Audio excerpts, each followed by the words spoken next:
Hello friends, welcome to दीक्षा। दीक्षा में आप सभी का स्वागत है। आज हम लोग मई माह के करंट अफेयर्स को देखने जा रहे हैं, जिसके अंतर्गत हम लोग मई माह में वे सभी न्यूज को कवर करेंगे जो कि आपके आगामी आने वाली परीक्षा के लिए महत्वपूर्ण होगा। यह करंट अफेयर्स आपके आगामी बीपीएससी 72 परीक्षा और बिहार से संबंधित सभी परीक्षा के लिए जो है अति महत्वपूर्ण है। तो चलिए हम लोग आगे बढ़ते हैं और देखते हैं हमारा आज का पहला प्रश्न। आज का हमारा पहला प्रश्न है, 8वीं इंडियन ओपन पैरा एथलेटिक्स में बिहार के शानदार प्रदर्शन के बाद 5वें पैरा एशियन गेम्स 2026 जो है वह कहाँ प्रस्तावित है। तो हमारे उत्तर हो जाएंगे नागोया जापान, यानी कि नागोया जापान में जो है 5वें पैरा एशियन गेम्स 2026 का जो है आयोजन किया जा रहा है। बेंगलुरु में आयोजित 8वीं इंडियन ओपन पैरा एथलेटिक्स में बिहार ने जो है कुल 4 पदक जीते हैं। इस प्रदर्शन के आधार पर शैलेश कुमार हिमांशु यादव ने जो है अक्टूबर 2026 में जापान के नागोया में प्रस्तावित 5वें एशियाई पैरा खेलों के लिए जो है क्वालिफाई किया है। इसका जो है प्रथम संस्करण जो है वर्ष 2010 में चीन में आयोजित किया गया था। तो इसे आप लोग ध्यान रखेंगे कि जो है 5वां पैरा एशियन गेम्स 2026 कहां पर होने जा रहा है, तो वह होने जा रहा है नागोय जापान में। अगला प्रश्न, केंद्र सरकार के द्वारा ऐतिहासिक एवं सांस्कृतिक विरासत के संरक्षण हेतु संचालित ज्ञान भारतम मिशन के अंतर्गत राष्ट्रीय पांडुलिपि सर्वेक्षण में किस राज्य ने जो है सर्वाधिक पांडुलिपियों के प्रलेखन के साथ देश में प्रथम स्थान प्राप्त किया है। तो हमारे उत्तर हो जाएंगे बिहार। ज्ञान भारतम मिशन के अंतर्गत राष्ट्रीय पांडुलिपि सर्वेक्षण में जो है बिहार ने देश भर में प्रथम स्थान प्राप्त किया है। देश भर में संपन्न 5,500 सर्वेक्षणों में जो है 1,000 अकेले बिहार में पूरे किए गए। राज्य में अब तक 8 लाख से अधिक ऐतिहासिक पांडुलिपियों की जो है पहचान की जा चुकी है। तो बहुत ही महत्वपूर्ण प्रश्न है, इसे आप लोग ध्यान रखेंगे कि सबसे ज्यादा पांडुलिपियों का जो है प्रलेखन कहां पर किया गया है, तो वह किया गया है बिहार में। अति महत्वपूर्ण प्रश्न है। अगला प्रश्न, राष्ट्रीय शिक्षा नीति 2020 के प्रावधानों के अनुरूप केंद्रीय माध्यमिक शिक्षा बोर्ड यानी कि सीबीएसई के द्वारा हाल ही में किस भाषा को कक्षा 1 से माध्यमिक स्तर तक मातृभाषा विषय के रूप में मान्यता दी गई है, जिसे 92 संविधान संशोधन के तहत जो है 2003 द्वारा संविधान की 8वीं अनुसूची में भी जो है शामिल किया गया था। तो हमारे उत्तर हो जाएंगे मैथिली। बहुत ही महत्वपूर्ण प्रश्न है, इसे आप लोग ध्यान रखेंगे कि सीबीएसई ने शैक्षणिक सत्र 2026-27 से जो है बिहार के मिथिलांचल की प्रमुख इंडो आर्यन भाषा मैथिली को मातृभाषा विषय के रूप में जो है मान्यता दी है।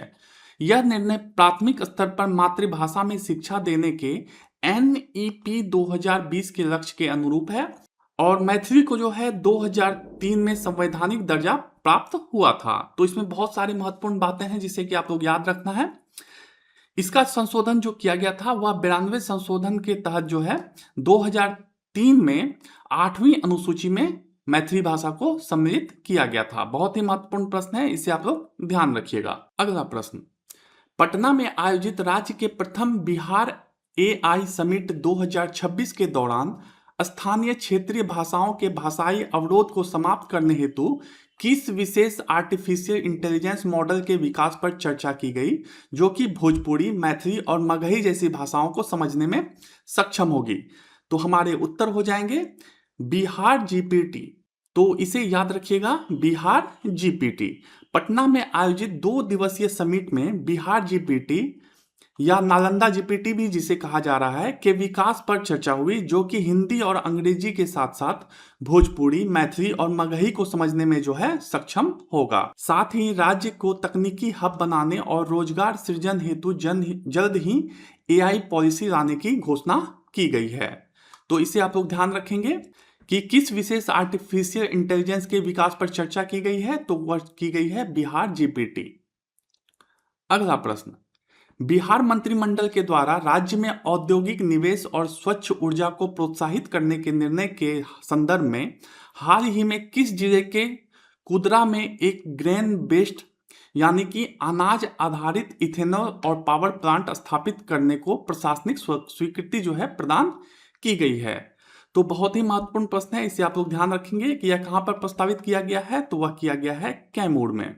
राज्य मंत्रिमंडल ने जो है कैमूर जिले के कुदरा में औद्योगिक निवेश को बढ़ावा देने के लिए ग्रेन बेस्ड इथेनॉल और पावर प्लांट लगाने की मंजूरी दी है। तो यह महत्वपूर्ण प्रश्न है, इसे आप लोग ध्यान रखेंगे कि किस जिले में एथेनॉल और पावर प्लांट स्थापित करने का प्रशासनिक स्वीकृति प्रदान किया गया है, तो वह किया गया है कैमूर में।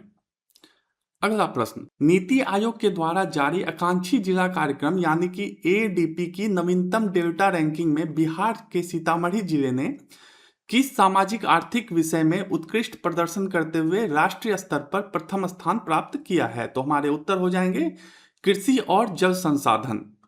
यानी कि नीति आयोग के आकांक्षी जिला कार्यक्रम यानी कि डेल्टा रैंकिंग में जो है बिहार के सीतामढ़ी जिले ने कृषि और जल संसाधन विषय में जो है पूरे देश में प्रथम स्थान प्राप्त किया है। डेल्टा रैंकिंग 5 प्रमुख पैमानों पर आधारित होती है, जिसमें कि कृषि जल संसाधन का वेटेज जो है 20% निर्धारित किया गया है। तो बहुत ही महत्वपूर्ण प्रश्न है, इसे आप लोग ध्यान रखिएगा। अगला प्रश्न, राज्य की सकारात्मक छवि स्थापित करने तथा राष्ट्रीय व अंतर्राष्ट्रीय स्तर पर निवेश एवं नवाचार को आकर्षित करने के उद्देश्य से प्रारंभ की गई ब्रांड बिहार पहल का उच्च स्तरीय नेतृत्व किसके द्वारा किया जाएगा? तो हमारे उत्तर हो जाएंगे, यह जो नेतृत्व किया जाएगा वह किया जाएगा राज्य के मुख्य सचिव के द्वारा। बिहार सरकार ने औद्योगिकीकरण और सकारात्मक नैरेटिव स्थापित करने के उद्देश्य से 20 मई 2026 को ब्रांड बिहार पहल का शुभारंभ किया है। इस विकासमुखी पहल का नेतृत्व जो है राज्य के मुख्य सचिव स्वयं करेंगे। इसका उद्देश्य जो है वह घरेलू और विदेशी निवेश को आकर्षित कर रोजगार सृजन को गति देना है। इसे आप लोग याद रखेंगे कि ब्रांड बिहार पहल जो है जिसकी शुरुआत की गई है उसका उच्च स्तरीय नेतृत्व किसके द्वारा किया जाएगा? तो राज्य के मुख्य सचिव के द्वारा। अगला प्रश्न पर बढ़ने से पहले अगर आपने अभी तक हमारे दीक्षा ऐप को डाउनलोड नहीं किया है तो कृपया प्ले स्टोर से हमारे दीक्षा ऐप को डाउनलोड कर लें। बीपीएससी राइट वे ही अब से जो है दीक्षा के नाम से जाना जा रहा है। हमारे सभी प्लेटफॉर्म जो पहले बीपीएससी राइट वे के नाम से जाने जाते थे उनका नाम बदलकर अब दीक्षा कर दिया गया है। तो अगर आपने अभी तक हमारे ऐप को डाउनलोड नहीं किया है तो कृपया हमारे ऐप को डाउनलोड कर लें और हमारे इस यूट्यूब चैनल को सब्सक्राइब जरूर कर लें, जिससे कि हमारे आगे आने वाले जितने भी करंट अफेयर्स और एग्जाम से संबंधित जो भी वीडियोस लाए जाएं उसका नोटिफिकेशन आप लोगों को मिल सके। अगला प्रश्न, बिहार में पर्यावरण अनुकूल और टिकाऊ कृषि को प्रोत्साहित करने हेतु राज्य सरकार के द्वारा चालू वित्तीय वर्ष में प्राकृतिक खेती को अपनाने वाले किसानों को प्रति एकड़ कितनी वित्तीय सहायता प्रोत्साहन राशि देने का निर्णय लिया गया है? तो हमारे उत्तर हो जाएंगे 4000। टिकाऊ कृषि को बढ़ावा देने के लिए चालू वित्तीय वर्ष में 5700 हेक्टेयर क्षेत्र में प्राकृतिक खेती का जो है लक्ष्य रखा गया है। इसके तहत किसानों को 4000 रुपये प्रति एकड़ की प्रोत्साहन राशि दी जाएगी। साथ ही मृदा उर्वरता को बढ़ाने हेतु बायोगैस और वर्मी कंपोस्ट इकाइयों पर भी भारी सब्सिडी दी जा रही है। तो इसे आप लोग ध्यान रखेंगे कि जो किसान प्राकृतिक खेती को अपना रहा है वैसे किसानों को प्रति एकड़ कितनी वित्तीय सहायता प्रोत्साहन राशि दी जा रही है? तो वह दी जा रही है 4000 रुपये प्रति एकड़। अगला प्रश्न, बिहार शिक्षा विभाग के द्वारा राज्य के सभी सरकारी विद्यालयों में प्रशासनिक जवाबदेही और विद्यार्थियों की रियल टाइम उपस्थिति सुनिश्चित करने हेतु किस मोबाइल एप्लीकेशन का जो है उपयोग पूर्णतः अनिवार्य कर दिया गया है? तो वह ऐप है Bihar easy school tracking plus, यानी कि BEST प्लस ऐप को जो है अनिवार्य कर दिया गया है। सरकारी स्कूलों में शैक्षणिक गुणवत्ता और प्रशासनिक निगरानी बढ़ाने के लिए शिक्षा विभाग ने कक्षा 1 से 12 तक के सभी विद्यालयों में Bihar easy school tracking plus यानी कि बेस्ट प्लस ऐप अनिवार्य कर दिया है। उपस्थिति 60 प्लस से कम पाए जाने पर शिक्षकों को जो है अभिभावकों से संपर्क करने का निर्देश दिया गया है। तो आप लोग इस ऐप का नाम याद रखेंगे, Bihar easy school tracking plus app. अगला प्रश्न, राजधानी पटना के ऊर्जा स्टेडियम में आयोजित होने वाले भारत के प्रथम स्टेडियम आधारित टेनिस बॉल क्रिकेट टूर्नामेंट यानी कि ISPL T10 के लिए जारी किए गए आधिकारिक शुभंकर यानी कि मास्कोट का नाम क्या है? तो हमारे उत्तर हो जाएंगे गूगली भाई। पटना के ऊर्जा स्टेडियम में आयोजित होने वाले टेनिस बॉल क्रिकेट टूर्नामेंट यानी कि ISPL T10 का जो है मुख्य उद्देश्य जमीनी क्रिकेट प्रतिभाओं को मंच प्रदान करना है। हाल ही में इसके आधिकारिक लोगो और शुभंकर का जो है अनावरण किया गया था, जिसका नाम गुगली भाई रखा गया है। तो महत्वपूर्ण प्रश्न है, इस नाम को आप लोग जरूर याद रखेंगे, गुगली भाई। अगला प्रश्न, अशोक दलवई समिति की सिफारिशों के आलोक में ग्रामीण अर्थव्यवस्था में विविधीकरण और कृषि संबद्ध क्षेत्रों को बढ़ावा देने के उद्देश्य से पूर्वोत्तर भारत के पहले अत्याधुनिक हाईटेक हैचरी प्लांट का जो है शुभारंभ बिहार के किस जिले में किया गया है? तो हमारे उत्तर हो जाएंगे पश्चिम चंपारण। कृषि विविधीकरण और किसानों की आय दोगुना करने के उद्देश्य से बिहार के पश्चिम चंपारण जिले के रामनगर स्थित खटौड़ी गांव में पूर्वोत्तर भारत के पहले हाईटेक हैचरी प्लांट का जो है शुभारंभ किया गया है। यह संयंत्र राज्य में कृषि उद्यमिता और मत्स्य पालन जैसे संबद्ध क्षेत्रों को तकनीकी गति प्रदान करेगा। तो यह नाम आप लोग याद रखेंगे कि यह कहां पर किया गया है, हाईटेक हैचरी प्लांट का उद्घाटन तो वह किया गया है पश्चिम चंपारण में।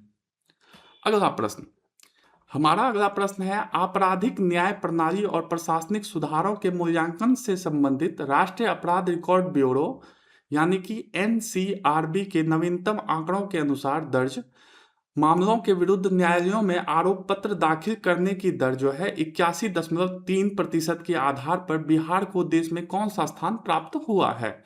तो हमारे उत्तर हो जाएंगे 12वां। NCRB के नवीनतम आंकड़ों के अनुसार न्यायालय में आरोप पत्र यानी कि चार्जशीट दाखिल करने की दक्षता में बिहार को देश भर में 12वां स्थान दिया गया है।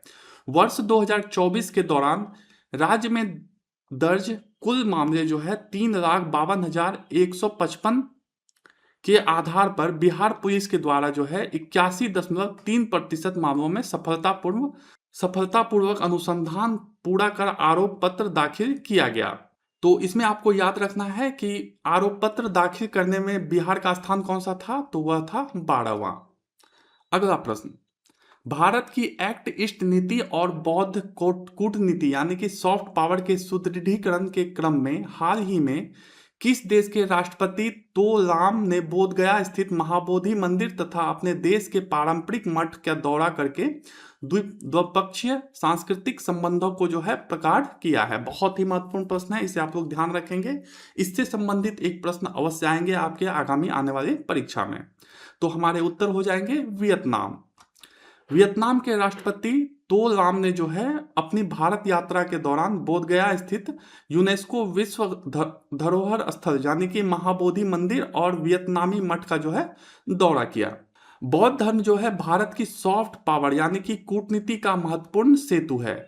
वियतनाम भारत की इंडो पैसिफिक रणनीति और आसियान क्षेत्र में एक महत्वपूर्ण साझेदार है।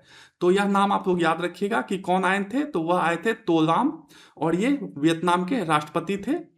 और इन्होंने कहाँ कहाँ का दौरा किया, तो वह दौरा किया महाबोधि मंदिर का बिहार में और वियतनामी मठ का। और ये कहाँ के राष्ट्रपति हैं यह भी जरूर याद रखिएगा, यह वियतनाम के राष्ट्रपति थे। अगला प्रश्न, राज्य में पर्यटन उद्योग को गति देने तथा ऐतिहासिक विरासत से जुड़ाव बढ़ाने हेतु प्रारंभ की गई बिहार दर्शन योजना के तहत सरकारी अधिकारियों एवं कर्मचारियों को 100 परिवार कितने माह के अंतराल पर अनिवार्य रूप से किसी पर्यटन स्थल पर 2 दिवसीय प्रवास करना होगा? तो हमारे उत्तर हो जाएंगे प्रत्येक 3 माह पर। यानी कि बिहार सरकार के द्वारा पर्यटन को बढ़ावा देने के लिए बिहार दर्शन योजना शुरू की गई है। इसके तहत राज्य सरकार ने सभी अधिकारियों और कर्मचारियों को अपने परिवार के साथ प्रत्येक 3 माह के अंतराल पर कम से कम 2 दिन की स्थानीय पर्यटन स्थल पर प्रवास करने कहा है, जिससे कि स्थानीय अर्थव्यवस्था को जो है बल मिल सके। तो यह अच्छी पहल है बिहार सरकार के द्वारा कि अपने सब राज्य के जो भी कर्मचारी हैं उन्हें हर एक 3 माह के अंतराल पर कम से कम 2 दिनों के लिए उस स्थल पर जो है जाने का मौका दिया जा रहा है। अगला प्रश्न, केंद्रीय शिक्षा मंत्रालय के राष्ट्रीय एकीकरण अभियान एक भारत श्रेष्ठ भारत के तहत संचालित युवा संगम के 6ठे चरण में किस राज्य के भारतीय प्रौद्योगिकी संस्थान यानी कि IIT से चयनित 60 युवाओं के प्रतिनिधि मंडल ने जो है बिहार का सांस्कृतिक एवं तकनीकी दौरा किया है। तो हमारे उत्तर हो जाएंगे पंजाब। पंजाब यानी कि आईआईटी रोपड़। केंद्रीय शिक्षा मंत्रालय की पहल एक भारत श्रेष्ठ भारत के अंतर्गत युवा संगम के छठे चरण में पंजाब स्थित आईआईटी रोपड़ से 60 चयनित युवाओं का दल जो है बिहार के विशेष सांस्कृतिक दौरे पर आया था। इसका उद्देश्य विभिन्न राज्यों के युवाओं के मध्य सांस्कृतिक आदान प्रदान करना और राष्ट्रीय एकता को जो मजबूत करना था। तो आप लोगों को ध्यान रखना है कि 60 युवाओं का प्रतिनिधि मंडल जो आया था वह कहाँ से आया था? वह आया था पंजाब आईआईटी रोपड़ से। और यह क्यों आया था? तो इनका मुख्य उद्देश्य जो था वह युवाओं के मध्य सांस्कृतिक आदान प्रदान करना और राष्ट्रीय एकता को मजबूती प्रदान करना था। अगला प्रश्न, औद्योगिक मांग के अनुरूप कुशल कार्यबल तैयार करने और बिहार को देश का अग्रणी स्किल हब बनाने के रणनीतिक उद्देश्य से उद्योगों के साथ सहभागिता सम्मेलन 2026 का सफल आयोजन कहां पर किया गया? बहुत ही महत्वपूर्ण प्रश्न है, इसे आप लोग ध्यान रखेंगे कि इसका आयोजन जो है वह पटना में किया गया। राज्य के युवाओं को रोजगार परक प्रशिक्षण देने और बिहार को देश का प्रमुख स्किल हब बनाने के उद्देश्य से राजधानी पटना में उद्योगों के साथ सहभागिता सम्मेलन 2026 का जो है आयोजन किया गया। इसमें तकनीकी शिक्षा और औद्योगिक घरानों के मध्य समन्वय स्थापित कर कुशल कार्यबल तैयार करने पर जो है जोर दिया गया। तो महत्वपूर्ण प्रश्न है, इसे आप लोग ध्यान रखेंगे। स्किल हब बनाने के उद्देश्य से जो है सहभागिता सम्मेलन कहां पर आयोजित किया गया? तो वह आयोजित किया गया पटना में। अगला प्रश्न, बिहार में क्षेत्रीय भाषाओं और साहित्य के संरक्षण हेतु प्रशासनिक सुधारों के तहत उच्च शिक्षा निदेशक N.K. अग्रवाल को बिहार हिंदी ग्रंथ अकादमी के साथ साथ किन अन्य भाषा अकादमी के अध्यक्ष का अतिरिक्त प्रभार सौंपा गया है?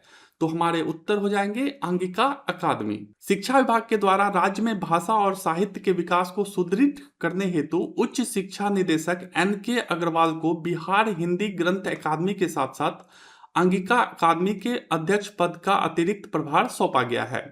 अंगिका जो है मुख्य रूप से बिहार के अंग क्षेत्र यानी कि भागलपुर, मुंगेर आदि में बोली जाने वाली प्राचीन भाषा है। तो आप लोग इसमें याद रखिएगा इस नाम को N.K. अग्रवाल। N.K. अग्रवाल को जो है भाषा अकादमी के अध्यक्ष के साथ साथ जो है अंगिका अकादमी का भी अध्यक्ष के रूप में अतिरिक्त प्रभार सौंपा गया है। अगला प्रश्न, आप लोगों को बता दें कि आप लोग हमारे एप्लीकेशन के साथ साथ जो है हमारे टेलीग्राम चैनल को जरूर ज्वाइन कर लीजिए, साथ ही साथ हमारे व्हाट्सएप चैनल को भी जरूर ज्वाइन कर लीजिए। यह दोनों चैनल जो है वह त्रिक्षा ऑफिशियल के नाम से आप लोगों को मिल जाएगा। हमारे जितने वीडियो होंगे उन सभी का PDF भी आप लोगों को उपलब्ध करवा दिया जाएगा, जो कि हमारे टेलीग्राम चैनल पर उपलब्ध रहेगा।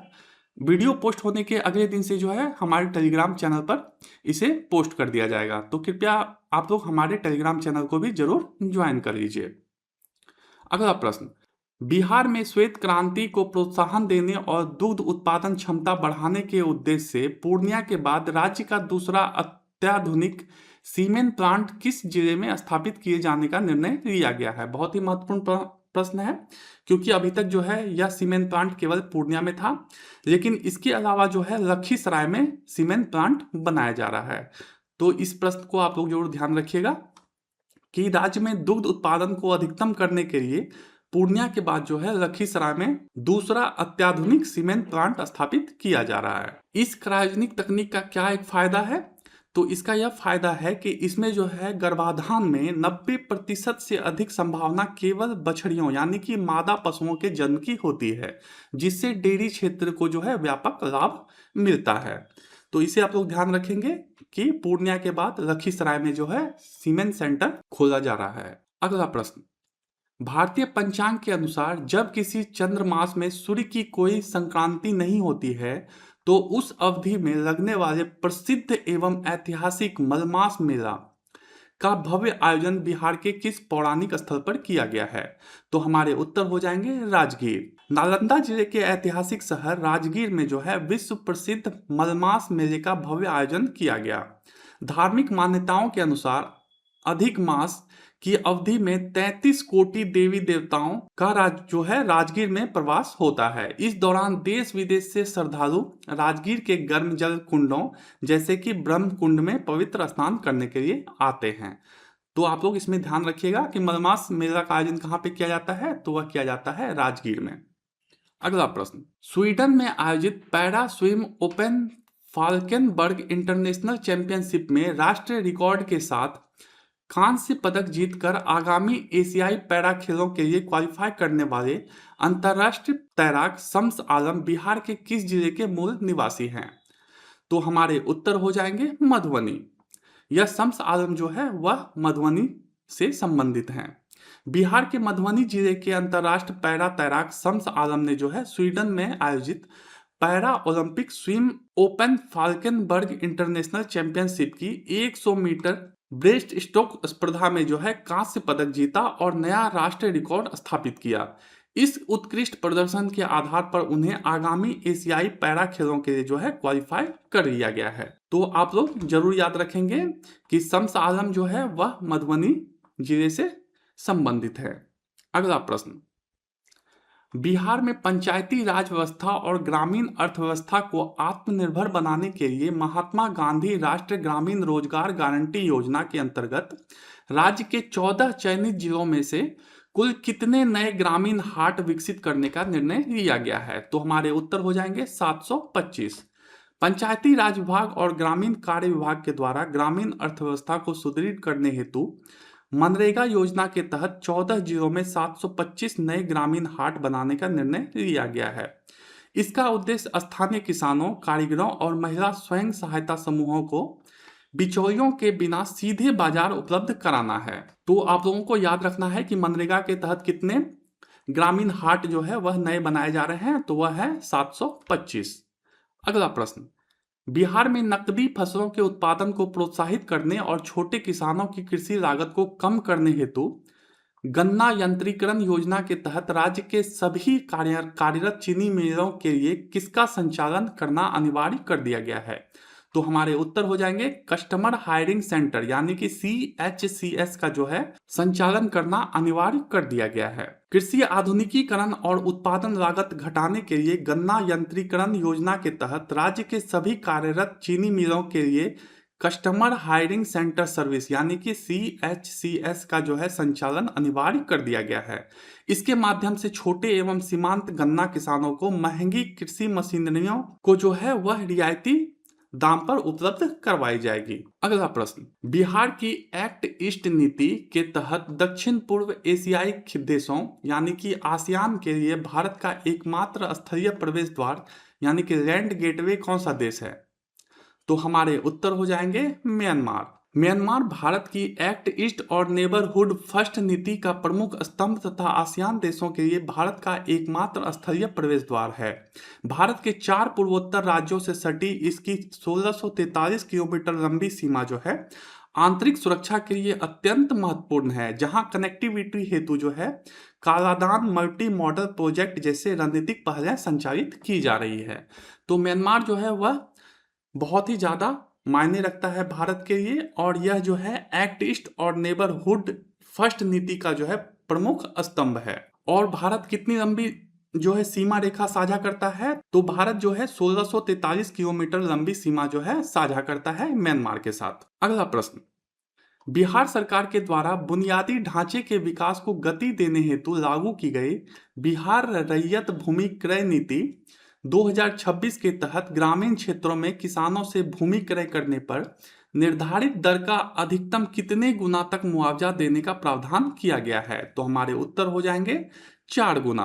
बिहार रैयती भूमि क्रय नीति 2026 के तहत सरकारी विकास योजनाओं के लिए किसानों से सीधे भूमि क्रय करने का प्रावधान किया गया है। भूमि अधिग्रहण को त्वरित और सरल बनाने हेतु ग्रामीण क्षेत्रों में निर्धारित दर का अधिकतम 4 गुना तथा शहरी क्षेत्रों में 2 गुना मुआवजा देने का व्यवस्था किया गया है, जिससे बुनियादी ढांचे के विकास में जो है तेजी आएगी। यह बहुत ही ज्यादा न्यूज में बना हुआ था, तो इससे संबंधित और भी जो कुछ मिलता है उसे आप लोग जरूर पढ़ लीजिएगा।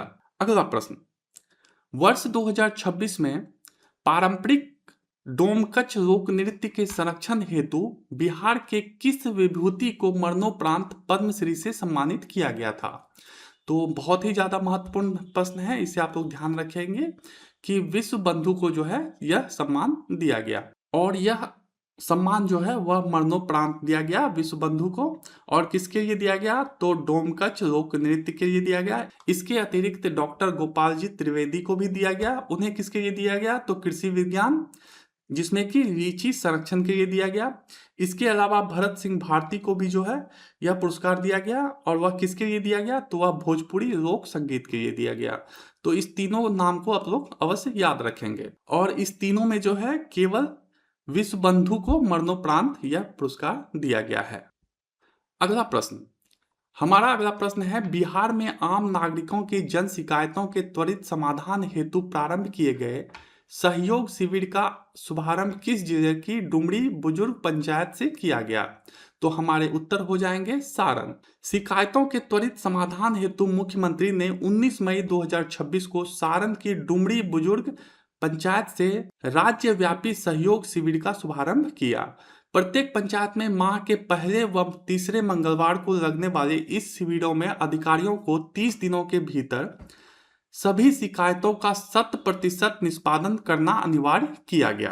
तो बहुत ही महत्वपूर्ण प्रश्न है, इसे आप लोग ध्यान रखेंगे कि कितने दिनों के अंतर्गत करना है? तो वह 30 दिनों के अंतर्गत करना है। और यह कब कब लगाया जाएगा? तो वह माह के पहले और तीसरे मंगलवार को यह लगाया जाएगा शिविर। और इसका शुभारंभ कहाँ से किया गया? तो वह किया गया डुमरी बुजुर्ग पंचायत से। तो इन बातों को याद रखेंगे, यह बहुत ही महत्वपूर्ण प्रश्न है।